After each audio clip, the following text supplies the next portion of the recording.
မင်္ဂလာပါခင်ဗျာ MTT Technology and Engineering Group ကနေကြိုဆိုပါရစေပြီးခဲ့တဲ့သင်ခန်းစာမှာကျွန်တော် overload relay တွေအကြောင်းရှင်းပြခဲ့ပြီးပြီနောက်တစ်ခါ magnetic connector တွေအကြောင်းကိုလည်းရှင်းပြခဲ့ပြီးပြီเนาะအဲ့ဒီတော့ဒီတစ်ခေါက်မှာเนาะအဲ့ဒီ overload relay တွေ magnetic connector တွေကိုတုံးပြီးတော့မှเนาะနောက်တစ်ခါ start stop control ကိုတုံးပြီးတော့မှကျွန်တော်တို့ direct online starter ဆိုတဲ့ system တစ်ခုကိုကျွန်တော်တို့ဒီလက်တွေတက်ဆင်နဲ့ပုံစံကိုကျွန်တော်ပြောပြသွားမယ်เนาะဟုတ်ပြီအဲ့ဒီတော့ data online starter ဆိုတာကเนาะရိုးရိုး start stop control နဲ့ဘာကွာလဲဆိုလို့ရှိရင်เนาะသူ့မှာကဒီ motor တွေကိုမောင်းတော့မှာဖြစ်တဲ့အတွက်เนาะ motor တွေကိုမောင်းတော့မှာဖြစ်တဲ့အတွက် overload တွေ circuit breaker တွေเนาะဒါတွေကိုအသုံးပြုလာရတယ်ပေါ့เนาะအသုံးပြုလာရတယ်ဘာဖြစ်လို့လဲဆိုလို့ရှိရင် motor တွေကเนาะ1.5 HP เนาะမြင်းကောင်းရေအားတကောင်ခွဲပေါ့เนาะအဲ့ဒီလောက်ဆိုလို့ရှိရင်ကျွန်တော်တို့က overload တွေတက်ဆင်ပြီးတော့သုံးသင့်တယ်เนาะ circuit breaker ကတော့ motor တွေကိုသုံးတဲ့နေရာမှာ circuit breaker ကတော့မဖြစ်မနေလိုတာပဲเนาะသူကကြတော့ circuit breaker ကြတော့ short circuit ဖြစ်လို့ရှိရင်ဒါကာကွယ်ပေးဖို့အတွက်ဥပမာဒီ motor ကမောင်းရင်းနဲ့အကျိုးတွေကပူပြီးပေါက်ပြဲလာလို့line တစ်ခုနဲ့တစ်ခုပေါ့เนาะသွားပြီးတော့ပူးမိတယ်ဆိုလို့ရှိရင်ကျွန်တော်တို့ short ဖြစ်မယ် short ဖြစ်တဲ့အခါမှာဒီ breaker ကြီးကသူ့လိုကျသွားတယ်ပေါ့နော် breaker ကကျွန်တော်တို့ဒီမောင်းနယ်လေးကိုတင်ပြီးတော့ on ထားရတယ် on ထားရင်ဒီ contact နှစ်ခုကလာပြီးတော့ထိမယ်ပေါ့နော်တကယ်လို့ short ဖြစ်ခဲ့တယ်ဆိုလို့ရှိရင် short ဖြစ်ခဲ့တယ်ဆိုလို့ရှိရင်ဒီ breaker ကြီးကသူ့လိုအောက်ကိုပြန်ကျသွားမယ်နော်ဒီ contact ကကွာသွားလိမ့်မယ်နော်ဒါ breaker ရဲ့အလုပ်လုပ်ပုံကိုကျွန်တော်အကြမ်းမြင်ရှင်းပြတာနော် breaker အခန်းကြလို့ရှိရင်ကျွန်တော်ထပ်ပြီးတော့ရှင်းပြသွားမယ်เนาะ breaker အမျိုးအစားတွေရော breaker site တွက်တာတွေရောကျွန်တော်ထပ်ပြီးတော့ရှင်းပြပါမယ်ဒီမှာကတော့ဒါ breaker တွေကိုသုံးရတာဖြစ်တဲ့အတွက် breaker အကြောင်းကိုအနေငယ်ရှင်းပြလိုက်တာเนาะဟုတ်ပြီအဲ့ဒီတော့ကျွန်တော်တို့ကဒီ breaker နဲ့ overload ကဘာကွာလဲဆိုရင် overload ကြတော့ဒီ motor တွေကိုပို့ပြီးတော့ protection ကောင်းကောင်းဖြစ်ဖို့အတွက်သုံးတာသူကြတော့ over current เนาะ over current ကိုမှကျွန်တော်တို့ဒီမှာ setting ampere setting လေး trip setting လေးကိုအတိအကျလေးချိန်ပေးပြီးတော့မှဘယ်လောက် ampere ကြာရင်ဒီကောင်ကိုရက်တန့်ပေးရမယ်ပေါ့နော်ဒီ motor ကြီးကိုရက်တန့်ပေးရမယ်ဆိုပြီးတော့ကျွန်တော်အတိအကျလေးချိန်ပြီးတော့မှအသုံးပြုလို့ရတယ်နော် breaker ကြတော့အဲ့လိုမဟုတ်ဘူးသူကြတော့ဒီ motor short ဖြစ်လို့ရှိရင် breaker ကျပေးမယ် over ampere ဖြစ်ရင်လည်းကျပေးမယ်ဒါပေမဲ့ over ampere ဆိုပေမဲ့ဒီ overload လောက်ကိုတိတိကျကျချိန်ပေးလို့မရဘူးပေါ့နော်အဲ့တော့ breaker တွေကတော့အများအားအသုံးပြုနေရမှာပဲ overload တွေကိုအသုံးပြုဖို့အတွက်ကြတော့နော်1.5 HP ထက်ကျော်လာပြီဆိုလို့ရှိရင်ကျွန်တော်တို့ကဒီ overload တွေကိုတက်ဆင်ပြီးအသုံးပြုပေးသင့်တယ်အဲ့ဆိုလို့ရှိရင်ကျွန်တော်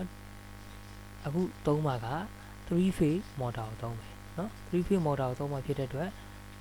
line 1 line 2 line 3ဒီ3 phase motor ကို power ပေးလို့ရှိရင်ဒီ motor ကလဲမယ်နော်အဲ့ဒီတော့ကျွန်တော် line 1 line 2 line 3 power ပေးလိုက်မယ် power ပေးမယ်ဆိုတော့ကျွန်တော်တို့သုံးရမယ့် breaker ကလည်း3 volt breaker ဖြစ်ရမယ်နော်3 volt breaker ဖြစ်ရမယ်နော်အဲ့ဒါမှကျွန်တော် line 1 line 2 line 3ဒီ breaker ကိုဝင်မယ်နော် breaker ကိုဝင်မယ် breaker တင်လိုက်ရင်ဒီဘက် contact ကနေပြီးတော့ပြန်ထွက်လာမယ် line 1 line 2 line 3ကပြန်ထွက်လာပြီလို့ရှိရင်ကျွန်တော်တို့ magnetic connector ကိုတစ်ဆင့်သွားမယ်နော်ဒီမှာ line 1က breaker တင်လိုက်ရင် line 1က magnetic connector ရဲ့ L1 လို့ရေးထားတဲ့နေရာကိုရောက်မယ်line 2ကကြတော့ L2 လို့ရေးထားတဲ့နေရာကိုရောက်မယ် line 3က L3 လို့ရေးထားတဲ့နေရာကိုရောက်မယ်ဟုတ်ပြီနော်အဲ့ဒီတော့ကျွန်တော်တို့ကဒီကို magnetic connector အဝင်ကိုကျွန်တော်တို့က breaker အနေပြီးတော့မှတစ်ဆင့် breaker တင်တာနဲ့ဒီကိုရောက်နေတော့မှာနော် power ရောက်နေတော့မယ် line 1 line 2 line 3ရောက်နေတော့မယ်အဲ့ဒါကိုကျွန်တော်တို့ကဒါ power circuit ကိုကျွန်တော်အရင်ပြောပြရတယ်နော် power circuit ကိုပြောပြနေတာအဲ့တော့ဒီ control ဘိုင်းမှာကျွန်တော်တို့ဒီ magnetic connector ကြီးကို on လိုက်တာနဲ့ဒီ magnetic connector ကနေပြန်ထွက်လာမှာ overload ကိုဖြတ်တယ် overload ကနေပြန်ထွက်လာမဲ့ကောင်ကဒီ motor ကိုသွားတာပဲเนาะ magnetic connector ကတ်တာနဲ့ magnetic connector ကတ်တာနဲ့သူ့ရဲ့ power contact တွေကတ်သွားတာနဲ့ဒီမှာရောက်နေတဲ့ line 1 line 2 line 3က motor စီကိုရောက်သွားမယ်เนาะအဲ့တော့အခုဒီမှာကျွန်တော်တခုပြောစရာရှိတာကဒီမှာ line 1 line 2 line 3ဆိုတာကအခုကျွန်တော်အယောင်လေးခွဲပြီးတော့ဆွဲပြထားတယ်เนาะ ဘာကြောင့်အယောင်လေးခွဲပြီးဆွဲပြထားလဲဆိုလို့ရှိရင်ကျွန်တော်တော်တော်များများသိကြတာက RYB เนาะ RYB က